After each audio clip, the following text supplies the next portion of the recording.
konten kreator, siapa aja boleh menjadi konten kreator ya, itu hak orang gitu ya untuk mengungkapkan pendapat, mencari pendapatan juga ya, untuk mengeksploitasi hak ekonomi dari situ gitu ya. Atau pikiran atau sekedar curhat aja, itu mah hak setiap orang. Nah, cuma dengan begitu banyaknya konten kreator sekarang ini, dulu kita aja udah kepayahan ya menerima banjir informasi, yang Iya. jadi tsunami informasi. Apalagi dengan banyaknya konten kreator sekarang ini. Maka tantangan kita untuk memilih informasi yang berkualitas dan tambah lagi berintegritas itu menjadi semakin menantang di situasi sekarang ini. Tapi buat saya sih ya sebenarnya ya dari sisi komunikasi ya ketika orang berbondong-bondong menjadi konten kreator atau mencoba menjadi konten kreator itu sebenarnya sebuah hal yang bagus, yang menarik gitu ya, karena setiap orang sekarang bisa mendayagunakan dirinya menjadi sumber informasi. Hanya saja, nah kita tinggal kemudian harus melihat nih gitu ya, sejauh mana kualitas dari para konten kreator ini, sepenting apa atau sesignifikan apa sih yang mereka sampaikan, sehingga menuntut perhatian dari kita semua. Itu kira-kira teh kalau dari saya. Ya, baik Ibu. Nah, ini kan kita tuh nggak memandang ini ya, jenjang pendidikan, nggak memandang kualitas sumber dayanya seperti apa. Bahkan semua orang itu kan mereka ada banyak menyebut dirinya bahwa adalah konten kreator. Nah, menurut Ibu sendiri, apakah setiap orang itu layak nggak sih mereka yang menggunakan media sosialnya untuk membuat konten layak nggak sih disebut konten kreator itu?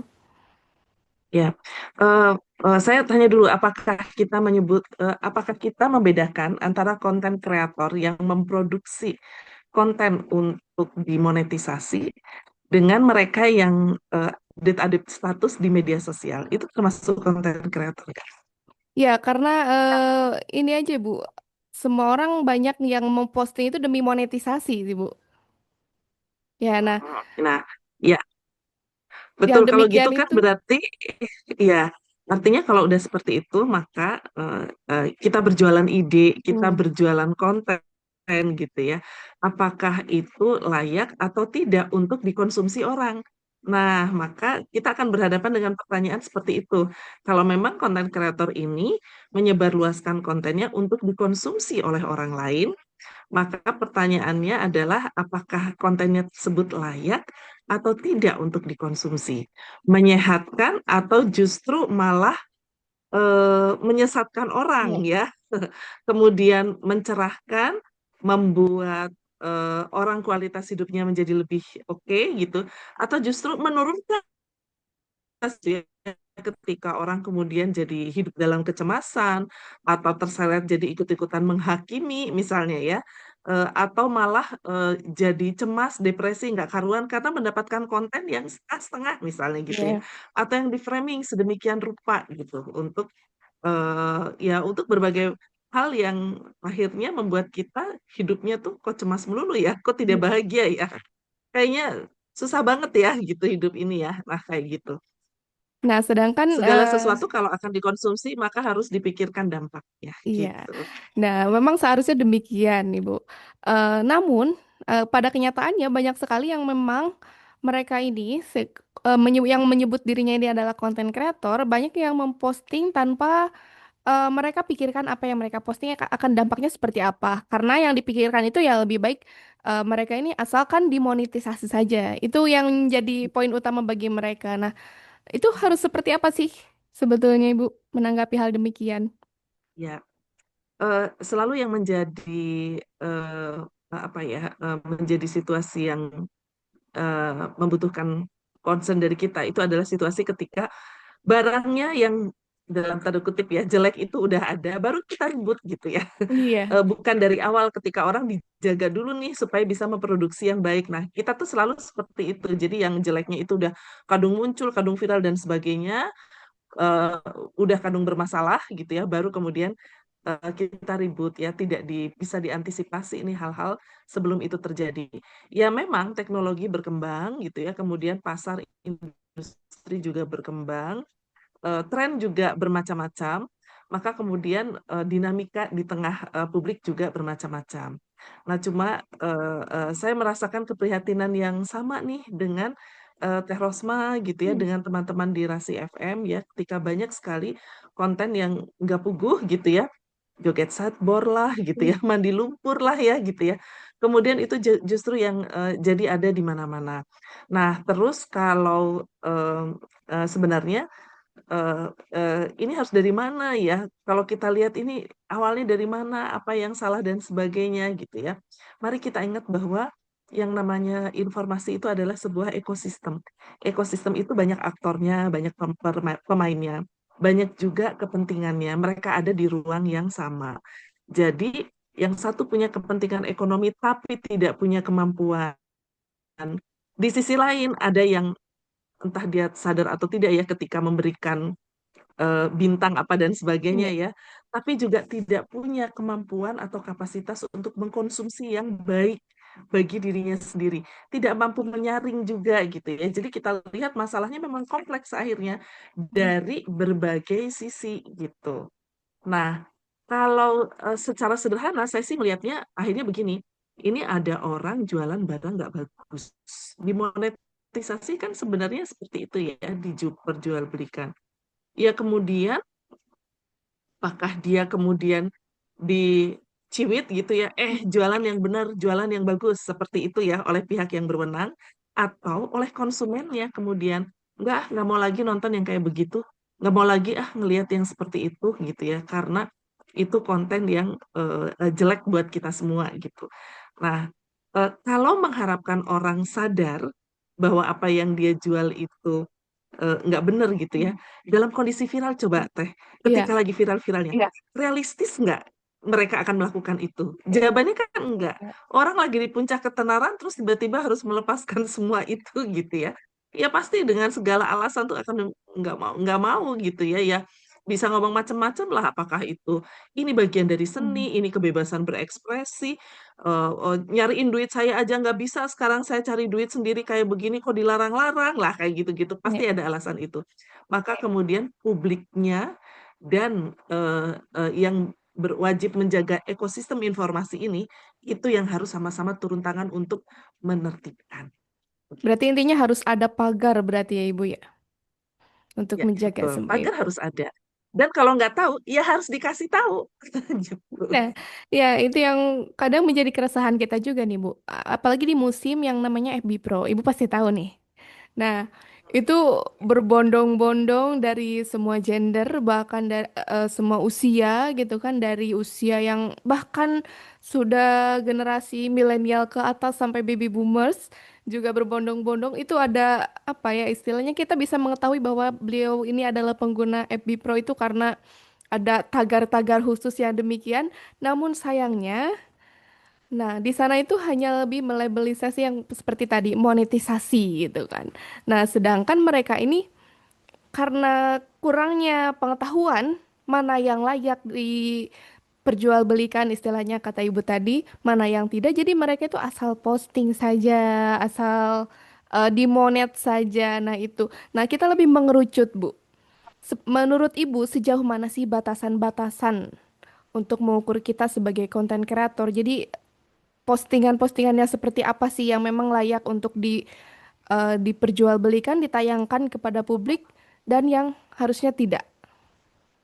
Ya, sebenarnya sekarang ini gitu ya, kalau kita bicara soal kualitas, maka ada dua nih ukuran kualitas. Yang pertama adalah integritas informasinya atau information integrity-nya. Lalu yang kedua adalah digital integrity-nya atau integritas digitalnya. Mari kita lihat yang pertama dulu ya, yaitu information integrity. Informasi yang bagus dan berkualitas itu adalah informasi yang berintegritas.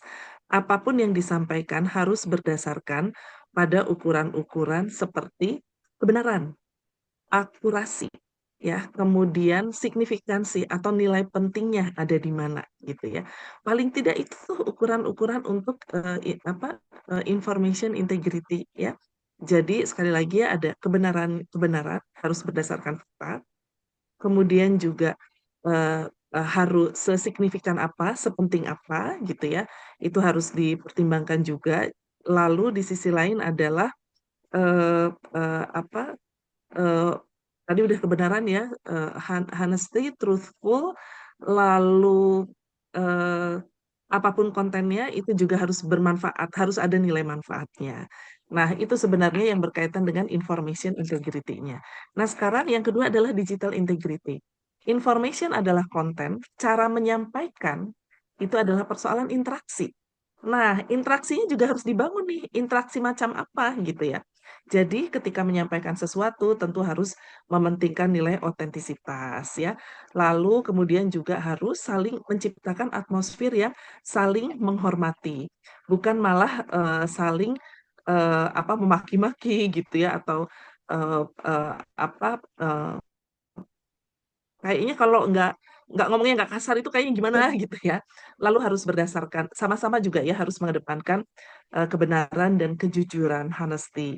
Itu yang dimaksud dengan digital integrity. Jadi dua hal itu sih sebenarnya yang sekarang menjadi ukuran bagaimana sebuah konten itu bisa dinilai bagus atau tidak. Informasinya berintegritas, lalu interaksi digitalnya juga berintegritas, digital integrity. Sekarang kalau dikaitkan dengan punten ya FB Pro itu gitu Ya. ya. Apakah kontennya memenuhi information integrity? Nah, sebenarnya sudah terjawab tadi ya Teh Rosma ya. Ketika ini konten apaan sih nggak penting gitu ya, cuma asal kayaknya dipotong di tengah-tengah pas Hmm. seru-serunya terus orang dibikin Ya. penasaran. Atau kadang-kadang bukannya kita tidak boleh menyapa satu sama lain, tapi apa sih ya ketika, duh ini menuh-menuhin banget ya. Assalamualaikum sahabat FB Pro misalnya gitu ya. Udah gitu aja gitu ya. Lalu yang dipentingkan di situ apa gitu? Yang Iya. dipentingkan di situ kan sebenarnya bukan pesan assalamualaikumnya ya. Iya. Itu cuma embel-embel aja. Karena yang dipentingkan sebenarnya adalah tagar-tagarnya yang nanti akan dimonetisasi ceritanya gitu gitu. Iya. Terus sebenarnya saya juga melihat ini sebagai sebuah tren yang cenderungnya nanti ujung-ujungnya tuh nggak kemana-mana juga gitu. Iya. Karena kan akhirnya tagar itu hanya berputar di antara mereka-mereka Mereka. juga gitu ya. Cepat atau lambat itu akan terjadi kejenuhan di situ sehingga akhirnya barang kalau udah terlalu banyak ya maka itu akan jadi murah banget harganya Hmm. gitu ya.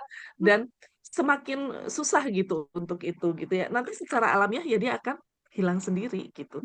Cuma ya inilah masa-masa di mana kita harus aduh nyabar-nyabarin diri ya ngelihat aduh ini ada yang kayak beginian banyak banget gitu ya nggak penting amat gitu kalau ya satu-satunya cara yang bisa kita lakukan sebagai konsumen adalah ya udah kita skip aja nggak penting gitu ya dan ya tinggal tunggu aja nanti ini akan ujungnya kemana tapi ujungnya ya sesuatu yang seperti ini biasanya ya kayak investasi-investasi bodong gitu Iya. ya tapi kan ujung-ujungnya juga akhirnya ya ketahuan gitu ya operasi-operasinya oh ini kayak skema Ponzi lah MLM dan Iya. sebagainya gitu teh.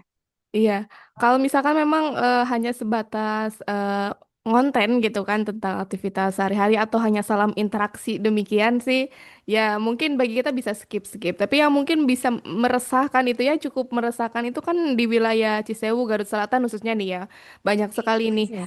pengalaman di lapangan sosial media ini melihat Mhm. lagi musim hujan, itu kan banyak bencana longsor, bencana banjir dan Mhm. segala macam. Nah, konten-konten bencana entah berantah di mana adanya itu diposting. Seolah-olah itu ada di lokasi kita, seolah itu tanpa ada kebenaran Mhm. A, B, C, D-nya seperti apa. Dan itu berulang kali oleh kelompoknya itu diposting kembali. Ya itu dengan demikian embel-embelnya konten gitu. Ada tagar-tagar khusus seperti sorotan bla bla bla dan sebagainya itu demi Iya. dimonetisasi. Padahal itu apa yang isinya itu kan belum tentu kebenarannya, bahkan bisa cenderung menimbulkan hoax. Seperti itu, Bu, keresahan yang Iya. memang terjadi. Harus dilawan itu. Iya, akhirnya lagi-lagi ya eh, media-media seperti Rasi FM yang menjadi panutan masyarakat, ya mau tidak mau harus melawan itu, harus menginformasikan dan harus harus berani mengatakan bahwa ini salah gitu. Hmm. Pokoknya jangan didiemin. Karena kalau yang kayak kayak begini didiemin, ya akhirnya mereka akan merebut ruang. ruang yang seharusnya digunakan untuk informasi-informasi yang bermanfaat gitu ya. I feel you Teh, soalnya bencana itu termasuk salah satu Ya, yang gampang viral ya, karena betul. sensasional ya gitu ya. Terus bencana tuh kan ada macam-macam ya, apakah baru terjadi, apakah Mm-mm. susulannya Betul, aja udah bisa dijual ya, apakah penderitaannya, ya Allah itu kan drama banget ya gitu ya. ya. Orang Indonesia kan ya manusia itu senang banget dengan hal-hal yang emosional seperti itu gitu. Di satu sisi itu kita gunakan ya untuk menimbulkan empati. Tapi mana ada empati sih di kalangan mereka yang memonetisasi itu? Yang ada kan ya mereka memang mereka cari duit gitu dengan Ya. cara seperti itu gitu ya. Ada tuh empatinya. Hal-hal kayak gitu memang harus harus dilawan. Ya itulah PR kita memang PR peradaban gitu. Nah, sebetulnya sih, apakah Ibu mendukung nggak sih kalau misalkan pemerintah sendiri membatasi ruang untuk siapa yang bisa menjadi konten kreator, termasuk konten yang disajikan di media sosial ini? Oke. Ini mengingatkan saya pada apa yang terjadi di Cina ya. Ya, Saat ini Cina kan memberlakukan sertifikasi dan memang betul-betul apa memilah-milah mana konten kreator yang boleh menjadi konten kreator dan tidak. Tapi satu hal yang harus kita ketahui, tidak semua konten kreator diperlakukan begitu oleh Cina. Jadi saat ini Cina memberlakukan ini untuk konten kreator yang berhubungan dengan kesehatan, termasuk pengobatan herbal, termasuk kosmetik, itu bagian dari kesehatan gitu ya. Terus yang berhubungan dengan sains, ilmu pengetahuan, karena banyak banget ya pseudoscience atau sains abal-abal gitu ya, yang digunakan untuk mempengaruhi orang bukan gitu ya, kesehatan. Nah, kemudian konten-konten edukatif lain ya untuk pendidikan gitu yang bisa macam-macam. Itu disertifikasi karena memang harus memberikan pendidikan. Harus benar karena kalau itu salah udah kacau dunia gitu. Dan Cina sangat ketat untuk ini. Pokoknya kayak sampai kayak ada rencana akan ada sekolahnya juga gitu. Di luar itu, konten-konten itu untuk kehidupan sehari-hari boleh tidak harus disertifikasi.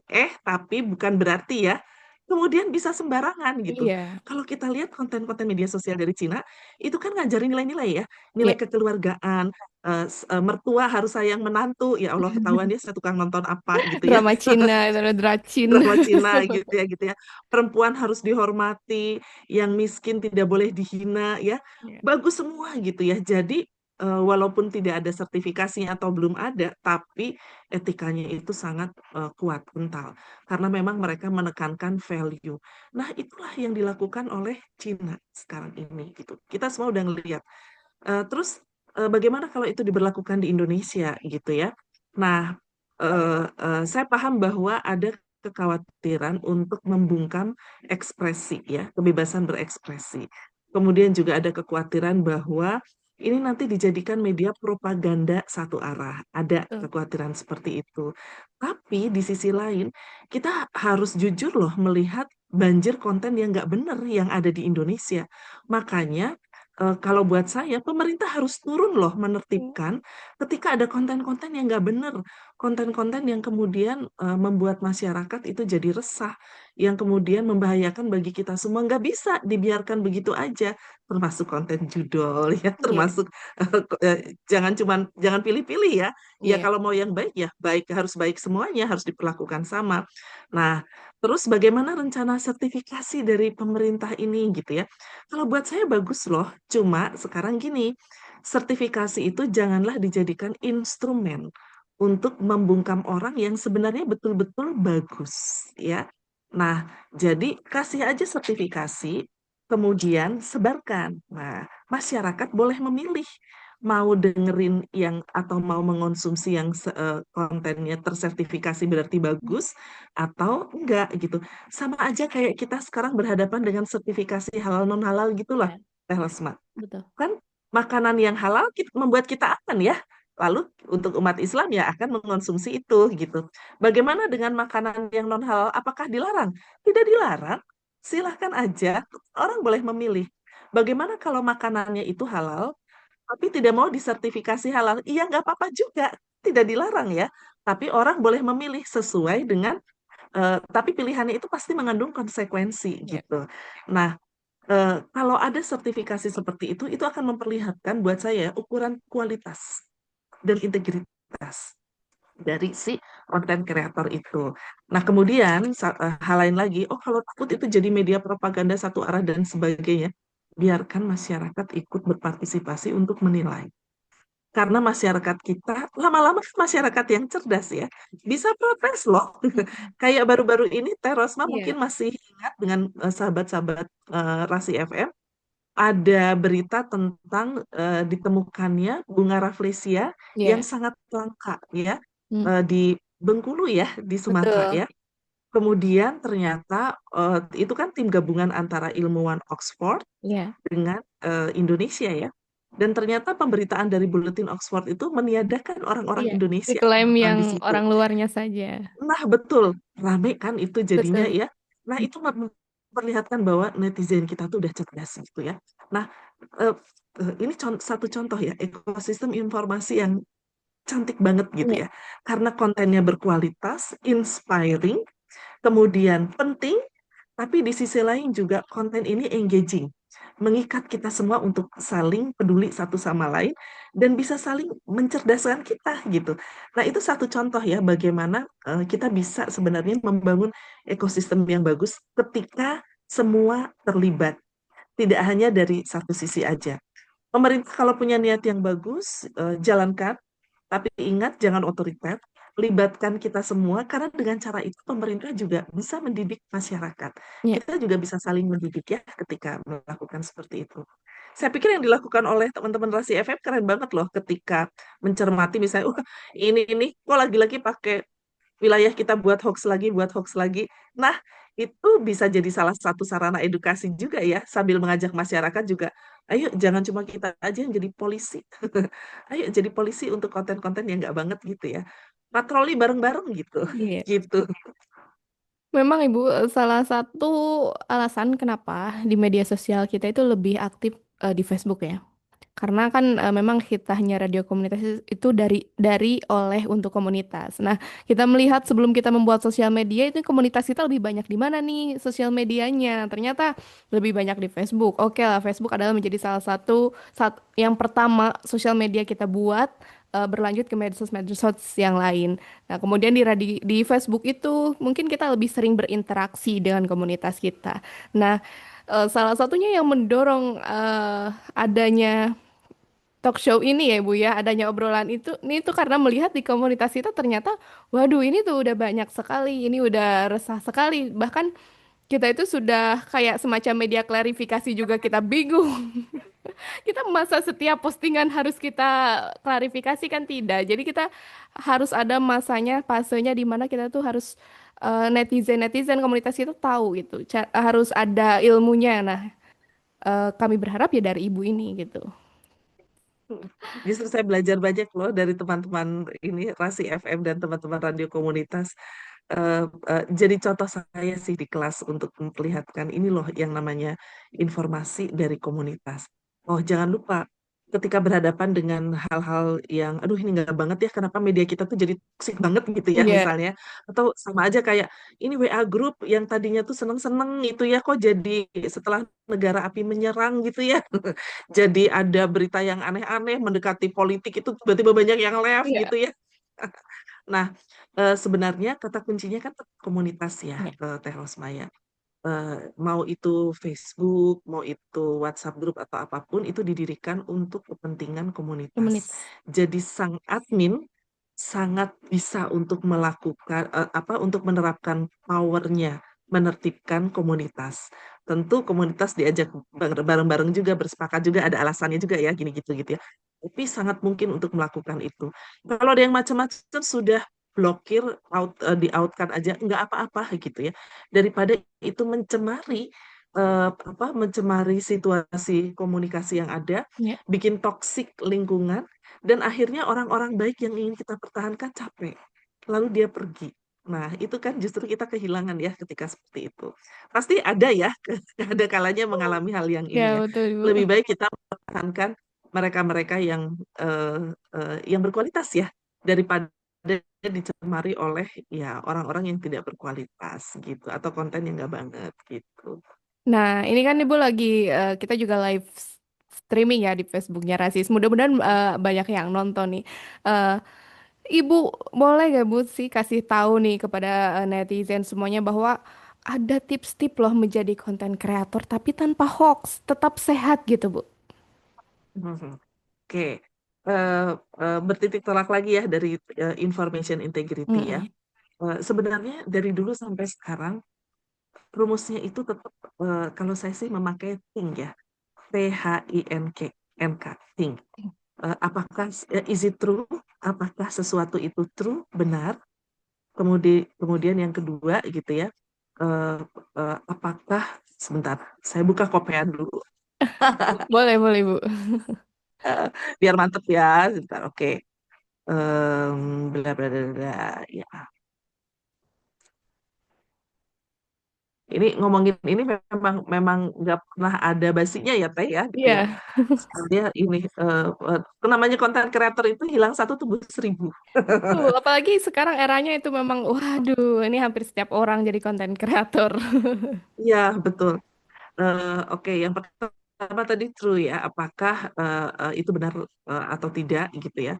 Harus diperiksa dulu sumbernya, siapa yang menyampaikan gitu ya.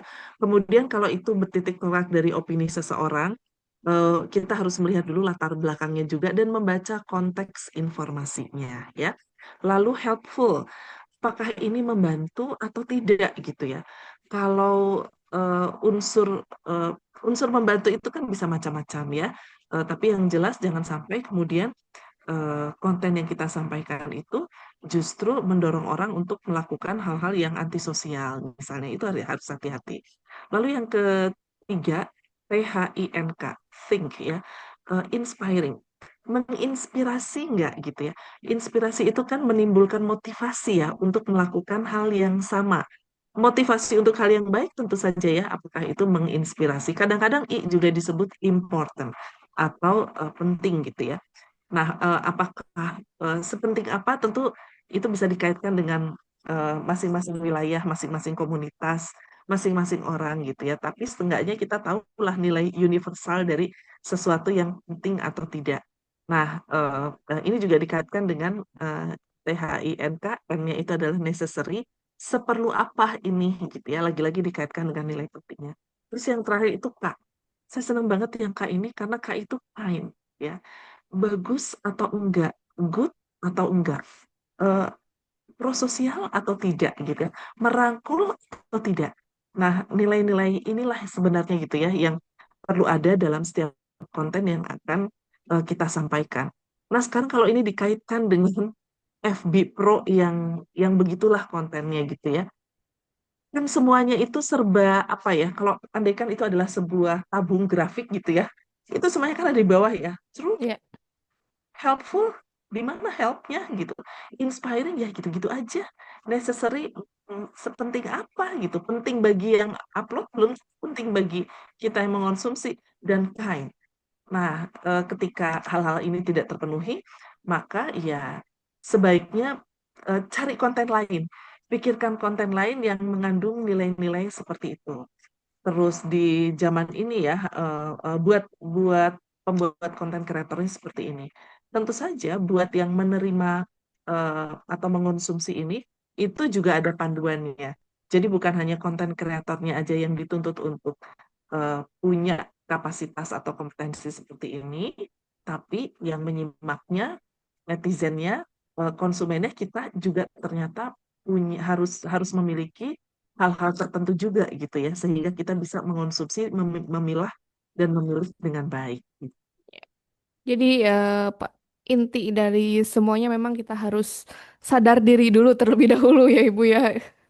Iya, Poin pokoknya memang sepertinya kedepannya ini harus ada pendidikan literasi deh buat konten kreator Ibu. ya. Kalau saya melihat gini juga ya, Teh Rosma, ini kan kita sambil Iya, ngobrol-ngobrol ya. memang ngobrol santai sih Ibu. Hmm, Ngobrol santai kan ya. Eh, kita cenderung sekarang ini terlalu cepat untuk mengambil kesimpulan, ya. Terlalu cepat didorong oleh emosi. ya enggak.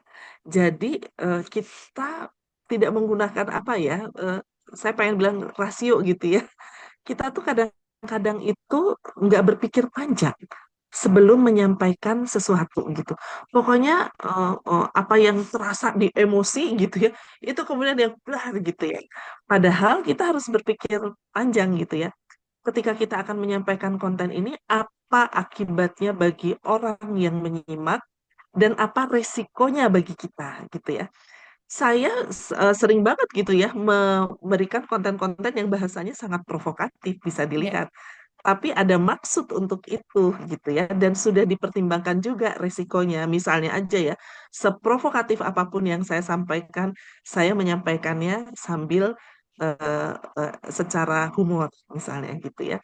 Atau pakai bahasa emak-emak atau apa gitu ya. Bukan apa-apa ingin menyentil orang gitu ya, sarkas sambil gitu ya. secara bercanda, humor sarkas ya kayak gitu ya.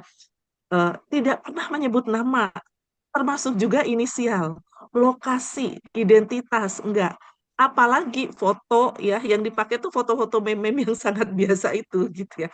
Maka bayangkan ketika jadi kayak gini, keributan gini-gini, orangnya ada di situ, identitasnya ada di situ, dan mereka tidak dimintai concern untuk dijadikan konten. Ya, Bahaya itu gitu ya.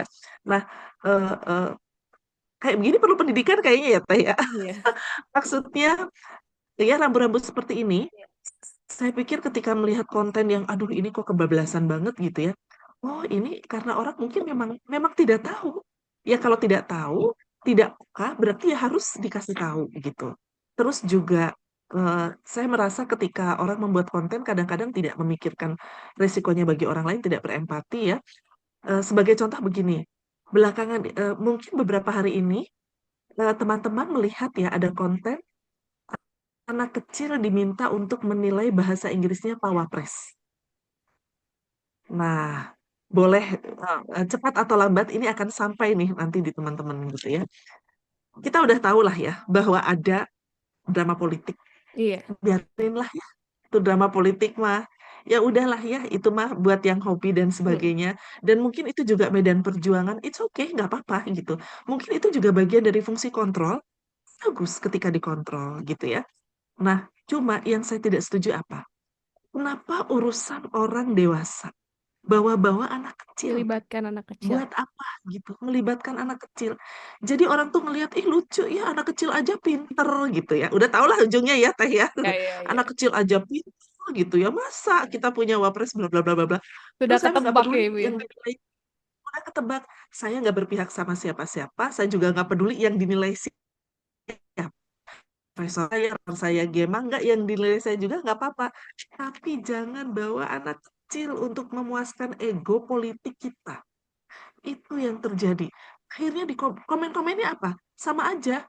Komen-komennya juga penuh dengan apa drama politik gitu. Jadi oh tuh kan wapres sama anak kecil aja bisa dinilai gini. Dia kamu tuh lebih pintar dari ini. Aduh ngapain? Tapi ada juga yang bilang ini anak kecil sok tau lah songong apa segala macam. Kok jadi yang salah anak kecilnya ya? Siapa coba yang bawa-bawa anak kecil ini untuk drama politik kayak begitu? Orang dewasa, anak kecilnya emang nggak minta. Nah, itu juga menurut saya tuh yang, aduh ini etikanya, kemana ini etikanya gitu ya. Si Ganu pinter gitu ya, tapi sebenarnya gitu ya, tidak punya etika ketika menyampaikan itu, ketika menggunakan itu. Nah, saya jadi mikir-mikir nih Telosma, kayaknya tidak semua di antara kita punya kepekaan semacam itu ya. Iya. Berarti emang harus di ini ya, dikasih tahu gitu. Jangan deh kayak begini-begini gitu. Iya, memang Menarik juga jadinya kalau sesekali akhirnya kelas ya FM bisa bikin. Yuk kita bahas yuk konten kayak ini gimana sih? iya, Gitu. memang Jadi kompleks gemes. sekali. Kompleks sekali Bu Hmm. permasalahan konten kreator ini karena ya itu berawal dari melihat di lapangan komunitas kita seperti apa yang akhirnya memang ternyata semakin digali semakin banyak sekali permasalahannya. Tidak hanya itu Bu, makanya eh, netizen juga perlu tahu nih. Kadang framing yang demikian ya, ada istilahnya framing di dalam sebuah konten. Nah, Hmm. apalagi yang dilakukan oleh influencer, influencer mereka konten-konten kreator gitu kan, dengan followers, dengan jumlah followers yang cukup tinggi. Nah, eh dari framing tersebut kan netizen tidak semua tahu gitu bahwa itu adalah framing atau benar dan sebagainya. Jadi gimana nih? Netizen mungkin bertanya-tanya cara membedakan mana framing, mana hoax, mana benar itu kan sebuah hal yang kadang kabur bagi Mhm. orang-orang yang memang mungkin belum tahu. Mhm. Ya itulah kemudian harus dibahas Ya, di berbagai saluran. Kalau di grup-grup keluarga, kayaknya, apakah suara saya masih bisa didengar, Teh Rosma? Tadi kayaknya masih, sedikit itu ya, nge-lag ya. masih, masih Bu. Oh iya, iya.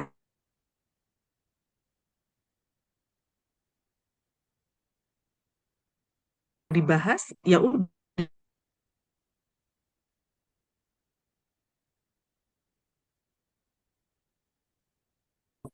Orang-orang ini mungkin tidak bicara, tapi dia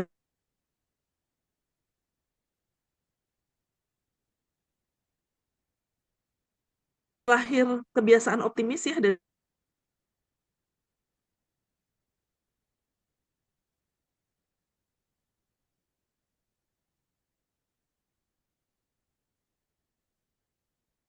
partai.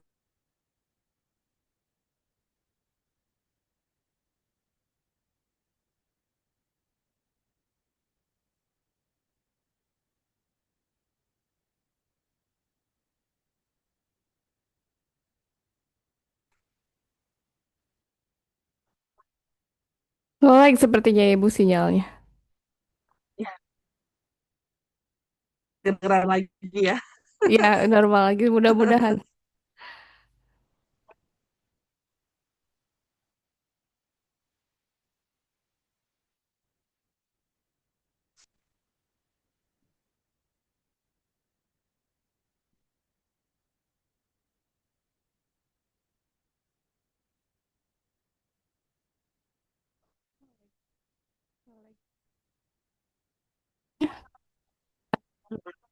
Ada lagi.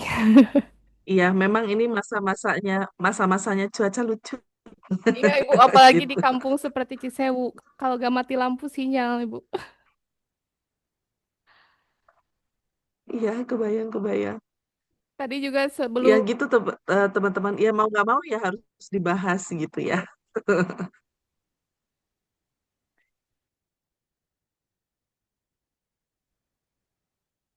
wah, connect, connect lagi.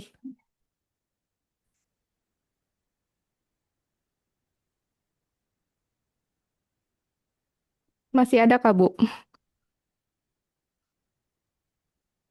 Ya, ya ada.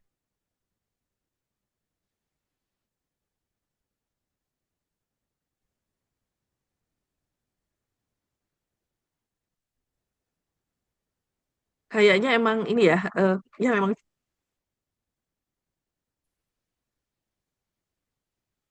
Nah, mudah-mudahan udah ini lagi. Iya, ini padahal udah disengaja membuat sinyal itu yang paling kuat, tapi memang ada saja ya, Ibu ya. Mohon dimaklum, Ya, memang nggak apa-apa, nggak apa-apa. di kampung sekali ini.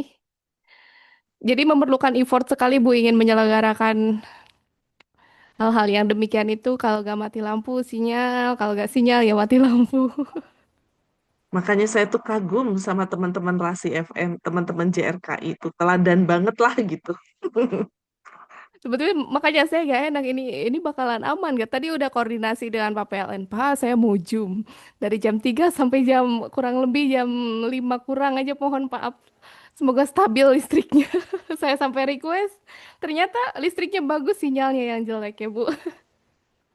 Nggak apa-apa, ya tetap aja momen ini sangat berharga ya buat Ya, kita ya, apapun kondisinya ya. ya mudah-mudahan bisa dilanjut ya, Bu. Meskipun ini Mas sudah Mangga, setengah mangga. lima gak apa-apa ya, Bu ya? Nggak apa-apa. Ayo, mangga. Iya. Tadi mungkin hal-hal yang lebih sederhana gitu, mungkin lebih netizen lebih tahu Mhm, karena tadi sempat nge-lag ya Bu, cara membedakan mhm, apakah ini framing, kemudian apakah ini benar gitu, lalu apakah framing ini bisa berpotensi menjadi hoax gitu Bu? mhm, mhm. Iya. Eh, Kalau saya framing itu kan strategi ya Ya, sebenarnya untuk meyakinkan orang gitu ya. Nah, dia amunisi dari strategi ini macam-macam gitu ya. amunisi framing itu bisa dengan retorika, bisa dengan narasi yang jelas ya. Bisa, apakah bisa berpotensi hoax? Bisa. Kenapa? Ketika satu, informasinya diputarbalikkan, jadi menyesatkan, atau yang kedua, yang paling sederhana, informasinya itu dipotong-potong, disampaikan tidak seutuhnya, sehingga terjadi apa yang disebut dengan distorsi Hmm, ya. informasi. Nah, itu bisa akhirnya kemudian menyebabkan hoax. Sebagai aktivis anti hoax, kalau saya sih justru melihat hoax itulah sumber dari segala framing. Oh, Gitu. jadi terbalik ya, Bu ya. Bukan Dibalikin. dari framing Iya. menjadi hoax, tapi hoax sumber framing gitu ya, Bu ya. Hoax itu bisa menjadi sumber hoax itulah sumber framing itu. Ya karena dia punya cara ya untuk memanipulasi informasi sedemikian rupa sehingga memudahkan orang untuk memframing sesuatu. Nah, makanya ketika kita berhadapan dengan informasi gitu ya, kita cek dulu ya benar tidaknya. Barangkali benar, berarti narasinya nih yang main gitu ya. Kita harus lihat analisis di level kedua. Analisis level pertama kan benar tidaknya. Itu udah lolos. Analisis di level keduanya adalah siapa yang diuntungkan atau dirugikan dari pemberitaan ini. Apakah pemberitaan ini betul-betul objektif? Objektif kan berarti tidak berat sebelah ya, gitu Iya. ya. Tentang menyampaikan apa adanya, gitu ya. Dan kemudian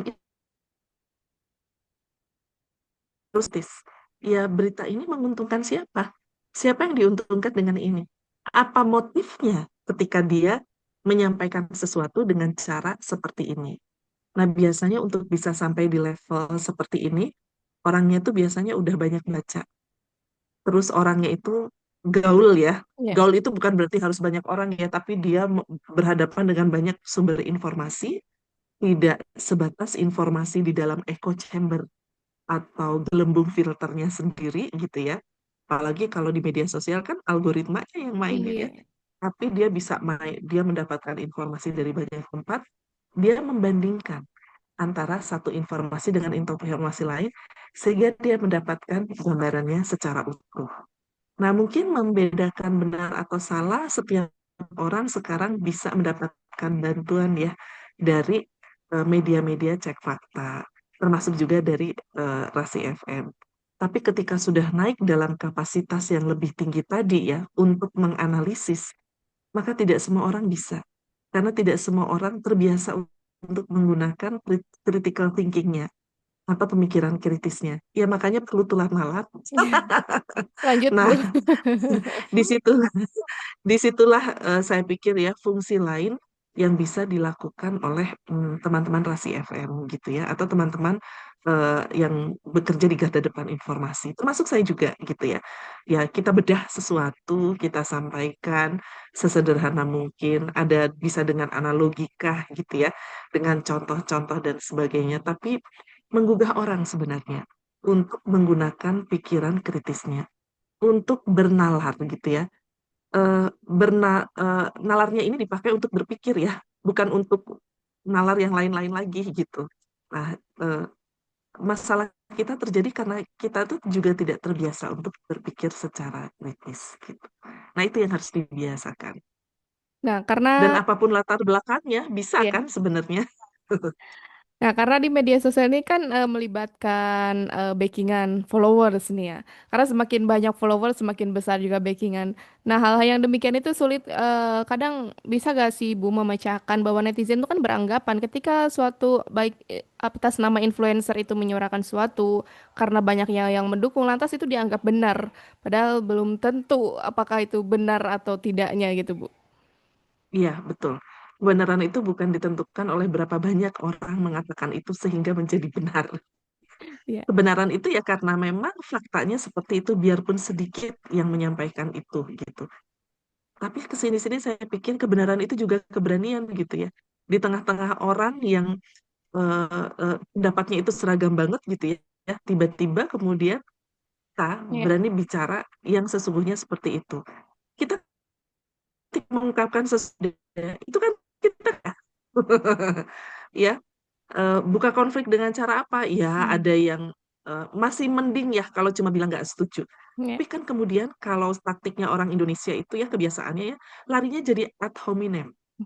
Jadi bukan ke wacananya, ke informasinya, tapi kemudian ke pembunuhan karakternya. Iya. Oh, biasalah emak-emak gitu ya, apa sen kiri belok kanan gitu. Dilarikannya ke hal-hal Iya. kayak gitu gitu. Nah, kita tuh harus harus berani apa ya? Membiasakan diri harus resilient, harus kuat mental ada di dalam itu gitu. Kalau saya mah udah ngedablek gitu. Saya yakin Teh Rosma juga gitu ya. Tapi orang-orang lain kan masih ragu ya untuk masuk Benar. di situ gitu. Nah, dengan kita konsisten sebenarnya ya melakukan hal seperti ini tanpa memperlihatkan bahwa kita itu jadi beban akhirnya bagi kita gitu ya. Ya, orang akan menjadikan itu sebagai role modelnya gitu juga gitu dan akhirnya ya berani untuk mencoba berbeda gitu. Iya. Orang Eh, bahwa media sosialnya itu dikendalikan oleh algoritma kan. mm-mm. Iya Jadi betul loh sekali. di media sosial saya orang semua ngomongnya sama kok gitu. Jadi nggak ada yang salah. Jadi yang salah ya ya kamu aja yang mahiwal.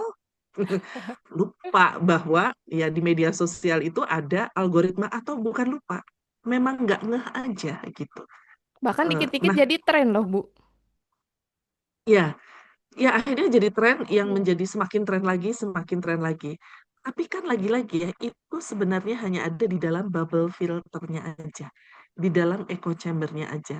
Belum ke ruang lain gitu. Ah, saya mah suka manas-manasin, ngompor-ngomporin teman-teman. Pecahkan dong ruang echo chambernya. Pecahkan bubble filter gitu ya. Nggak apa-apa digembosin gitu ya. Kita menyampaikan informasi yang bisa dipertanggungjawabkan, tapinya ya, informasi yang berbeda. Yang orang harus tahu. Ya, selemah-lemahnya iman mah ngasih tahu gitu ya. Ya. Nanti terserah orang sih, dia bisa memilih yang mana ya. Pokoknya kita udah ngasih tahu. Jadi kita nggak terlibat, apa nggak terseret dalam dosa jariah ya ketika membiarkan Betul. yang kayak begitu tuh tetap dibiarin aja gitu, didiamin aja gitu. Baik, Bu, Saya karena belajar ini malah dari Kang Latif loh. karena ini berhubung udah 4:30, tapi gak apa-apa tetap lanjut dikit-dikit ya, Bu ya. Tuh, masih nawar lagi nih. Mangga, mangga, Ya, sekarang santai. kita bergeser nih, Bu, dikit. Masih tetap berhubungan dengan konten kreator, tapi dengan penggunaan AI, Bu. Wah, ini udah marak Hmm, sekali karena AI ini semakin canggih, semakin sulit membedakan mana sih yang beneran, mana yang AI. Wah, semakin lembut sekali ini buatan AI ini, hampir mirip-mirip. Nah, bagaimana sih sebetulnya menurut Ibu etika penggunaan AI di media sosial, apalagi dalam membuat konten gitu, Bu? hmm. Eh, Sebenarnya panduannya itu sama aja sih dengan panduan sehari-hari. Artinya gini, kalau kita menggunakan konten orang lain, ya kita harus melaporkan itu. Nah, sekarang kalau AI itu berhadapan dengan originalitas atau otentisitas keaslian. Eh, ketika kita membuat konten dibantu oleh AI, ya sampaikan bahwa made by AI, dibuat oleh AI. Nggak usah gengsi, nggak usah Ya. nutup-nutupin ya. Etika pertama itu ya taking credit to ourselves. Jadi ya kita menyampaikan sesuatu sumbernya ya apa adanya gitu. Itu yang kita lakukan ya. Kemudian biarpun pakai AI, tetap aja si kontennya itu harus bisa dipertanggungjawabkan. Siapa nih yang harus bertanggung jawab atas konten itu? AI-nya. Nah, bukan. Yang bertanggung jawab tuh tetap Ya. yang bikin gitu ya, gitu ya. Makanya harus diperiksa, harus dicek, harus diverifikasi. Banyak loh informasi di AI yang walaupun kelihatan canggih dan bahasanya bagus banget, Ya. itu masih tetap perlu diverifikasi. Termasuk ketika menggunakan sumber-sumber ilmiah kayak jurnal dan sebagainya. Oh, itu habis mahasiswa saya ya kalau apa kalau udah kayak itu. Nggak apa-apa sebagai alat bantu. Tapi lagi-lagi harus dicek, harus diverifikasi. AI itu punya satu kecenderungan. Dia itu media yang diciptakan untuk feel good gitu. Jadi untuk memberikan orang yang menggunakannya itu feeling good gitu, Ya. feeling happy. Dia memberikan afirmasi dan memberikan validasi, lalu itu eskalasi pada tingkat yang wow. Makanya kan bikinkan gambar seperti ini, kok cantik ya, lebih cantik lagi, lebih cantik lagi gitu ya. Dia tidak akan kontak pada kita. Kecuali kalau kita memberikan prompt yang benar. Nah, masalahnya di kita, ketika kita ngasih perintah sama AI, perintahnya linear banget ya. Perintah yang tidak tidak oh, oke berikan kalau kalau saya biasa begini, berikan kepada saya analisis terhadap fenomena ini dari sisi negatif dan positifnya lah gitu ya. Jadi AI akan mencarikan itu dan kita memutuskan mau yang mana gitu. Iya, Berapa banyak sih di kita yang memakai AI dengan cara seperti itu? Nggak kritis kan jarang. ketika membuat AI eh, tolong kasih tahu gimana cara diet 3 hari turun 20 kilo tapi tidak pakai olahraga gitu ya, tetap bisa makan bakso gitu. Cuma gitu ya. Tapi tidak ke critical prompt-nya. Nah, itu tuh bagian dari AI yang harus kita perhatikan gitu ya. Jadi kalau etika penggunaan AI sih tetap ya jadi satu tadi ya, sumbernya itu tetap harus bisa diverifikasi, verified. Kemudian jujurlah untuk menyampaikan apa adanya gitu ya, bahwa ini adalah made by AI. Terus yang ketiga, kontennya perhatikan, jangan sampai jangan sampai malah jadi terjebak hoax dan sebagainya gitu ya. Belajarlah untuk membuat AI secara bermutu gitu ya. Tapi keempat, saya itu justru menyarankan teman-teman gitu ya untuk jangan tergantung sama AI, dikit-dikit sama AI. Karena apa?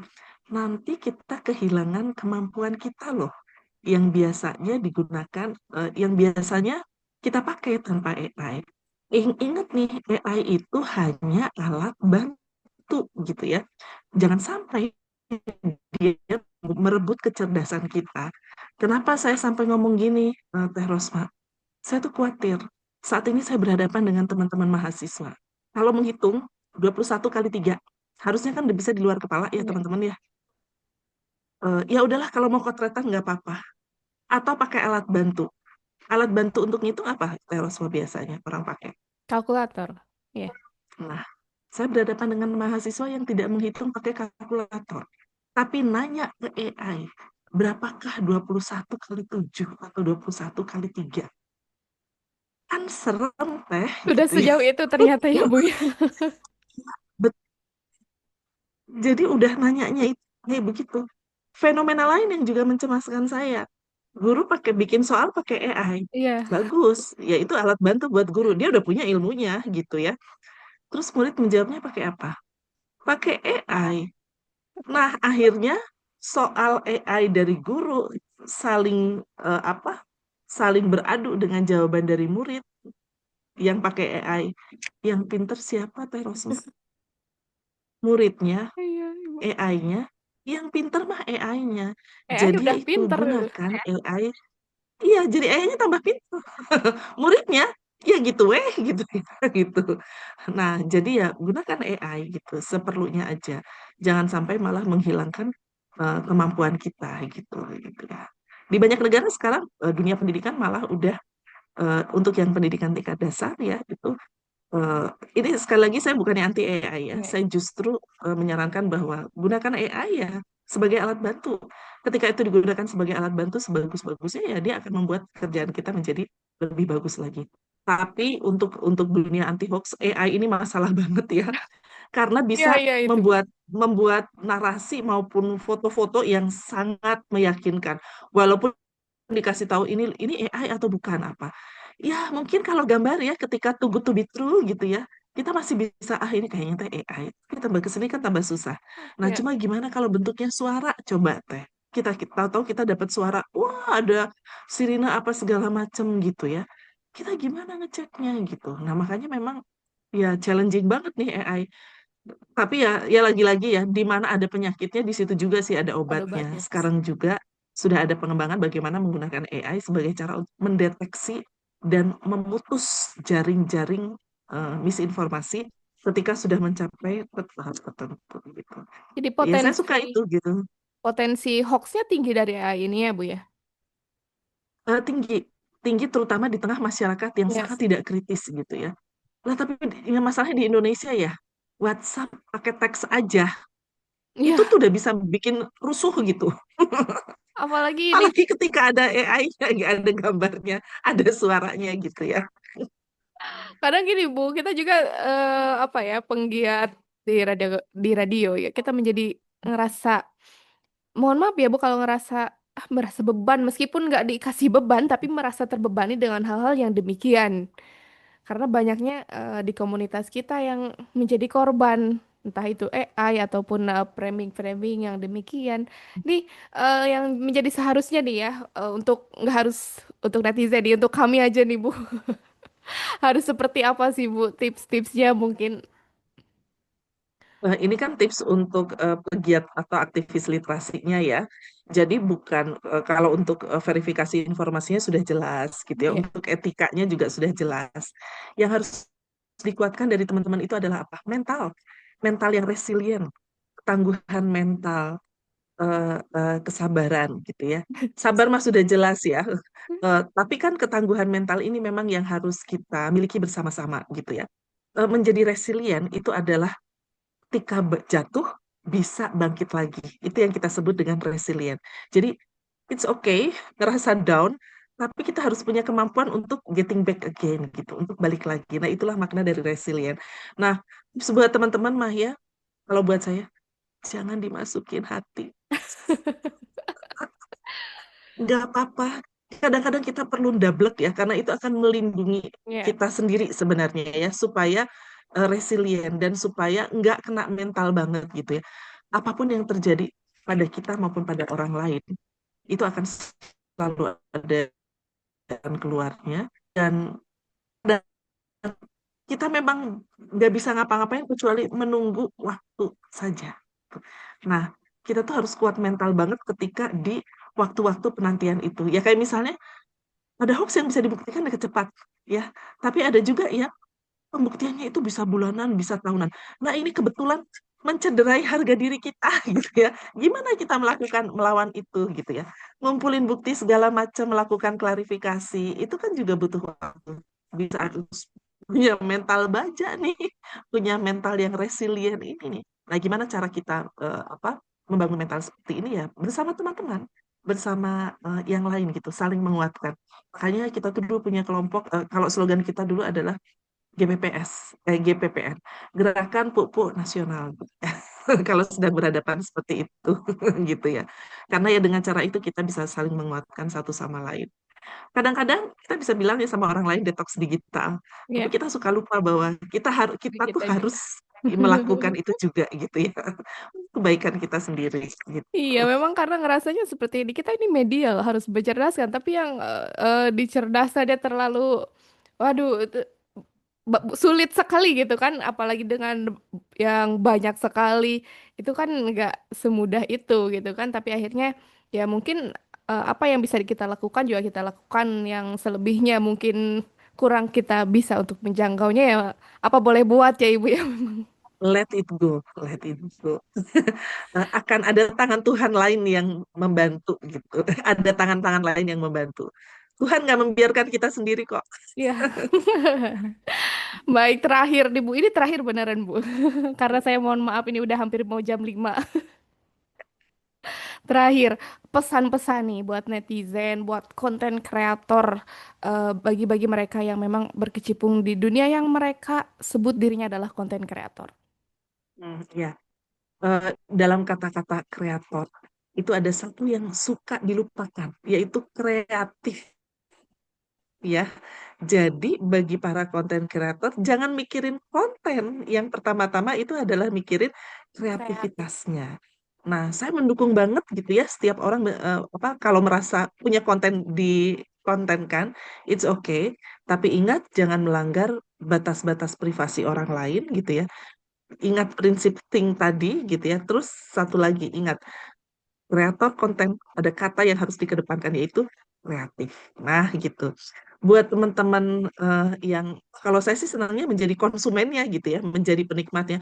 That's okay gitu ya. Banyak kok konten-konten yang sangat menarik gitu ya. Nah, perluas horizon.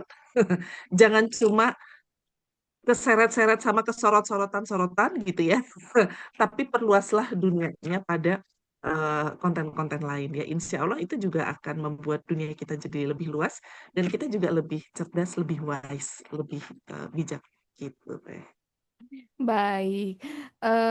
Wah, luar biasa sekali. Terima kasih banyak Ibu sudah meluangkan waktunya dan terima kasih banyak sudah membagikan waktunya, ilmunya kepada kami, kepada netizennya Rasi. Luar biasa sekali. Mungkin next ada, apakah masih ada slot lagi untuk kedepannya Bu untuk Rasi? Aduh, saya mas sahabatnya Rasi. Mangga wae selagi cocok jodohnya, waktunya gitu ya. Ya, Mangga.